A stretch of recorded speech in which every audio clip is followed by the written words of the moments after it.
కళలు ఎందుకు వస్తాయనే ప్రశ్నకి సైన్స్ ఒక ఆన్సర్ చెప్తుంది, కానీ జీవితం ఇంకో నిజం చెప్తుంది. మనిషి పగలు చూసేది ప్రపంచం, రాత్రి కళల్లో చూసేది తనలో దాచుకున్న ప్రపంచం.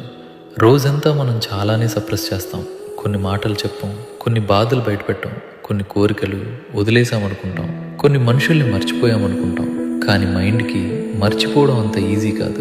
పగలు డిస్ట్రాక్షన్స్ వల్ల సైలెంట్గా ఉన్న ఎమోషన్స్ రాత్రి నిశ్శబ్దంలో కళల రూపంలో బయటకొస్తాయి. అందుకే ఎక్కువగా ఆలోచించిన వాళ్ళు, డీప్గా ఫీల్ అయిన వాళ్ళు, ఒంటరిగా బాధపడిన వాళ్ళు కళల్లో ఎక్కువగా జీవిస్తారు.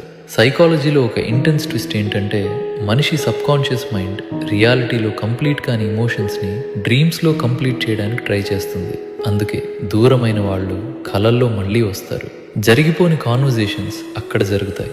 మనకి దొరకని పీస్ కొన్నిసార్లు కళల్లో మాత్రమే కనిపిస్తుంది. కళలు ఫ్యూచర్ ప్రిడిక్షన్ కంటే కూడా మన లోపల అన్ఫినిష్డ్గా మిగిలిపోయిన ఫీలింగ్స్కి రిఫ్లెక్షన్ ఎక్కువ. గుర్తుపెట్టుకో, కొన్ని కళలు ర్యాండమ్ కావచ్చు, కానీ కొన్ని కళలు మాత్రం మన గుండె బయటకు చెప్పలేని నిజాలను మనకే చూపించే సైలెంట్ లాంగ్వేజ్.